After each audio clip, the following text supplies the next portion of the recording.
بسم اللہ الرحمن الرحیم۔ تکافل عربی زبان کا ایک لفظ ہے جو کہ لفظ کفالت سے نکلا ہے۔ کفالت کا مطلب ہے کسی کی ذمہ داری اٹھانا یا کسی کی ضمانت دینا۔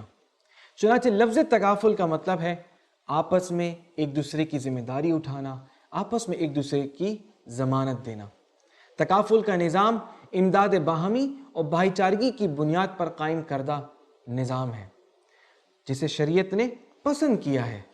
موجودہ زمانے میں تکافل کنونشنل انشورنس کے شریعہ کمپلائنٹ آلٹرنیٹیو کے طور پر یعنی شرعی متبادل کے طور پر وجود میں لایا گیا نظام ہے، جس کے تحت مختلف افراد عقد تبرع کی بنیاد پر وقف فنڈ کے اندر ایک مخصوص رقم کنٹریبیوٹ کرتے ہیں، جس کا مقصد اس فنڈ کے دیگر ممبران اور پارٹیسپنٹس کے ساتھ مالی اعتبار سے تعاون کرنا ہے، تاکہ کسی موقع پر اگر کسی رکن کا کوئی نقصان ہو جائے، موت کی صورت میں یا کسی حادثے کی صورت میں، تو اس کے گھر والوں کے ساتھ ایک مخصوص اعتبار سے مالی اعتبار سے تعاون کیا جا سکے، اور اس چیز کو شریعت نے پسند بھی کیا ہے۔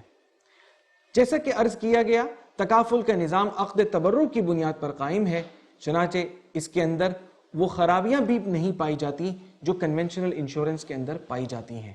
ربا، قمار، غرر جیسی خرابیوں سے تکافل کا نظام پاک ہے۔ موجودہ زمانے میں بھی ہمیں تکافل کی کئی مثالیں نظر آتی ہیں، جیسا کہ جوائنٹ فیملی سسٹم ہے، کوآپریٹو سوسائٹیز کا سسٹم ہے۔ یہ تکافل سے ملتی جلتی اگزامپلز ہیں، مثالیں ہیں، جہاں پر مختلف افراد مل کر ایک دوسرے کے ساتھ تعاون کرتے ہیں مالی اعتبار سے، اور ایک دوسرے کے نقصانات کی تلافی کرتے ہیں۔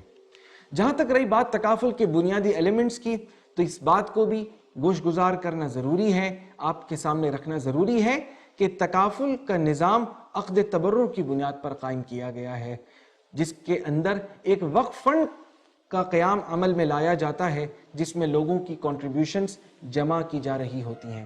اس وقف فنڈ اور دیگر جو تکافل کے فنڈز ہیں، ان کی انویسٹمنٹ صرف اور صرف شریعہ کمپلائنٹ یوز میں کی جاتی ہے۔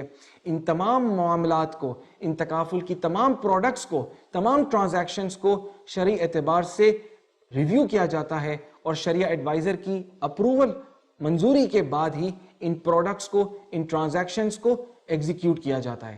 چنانچہ اس بنا پر تکافل کا نظام شرعی اصولوں پر چلایا جانے والا نظام ہے۔ شکریہ۔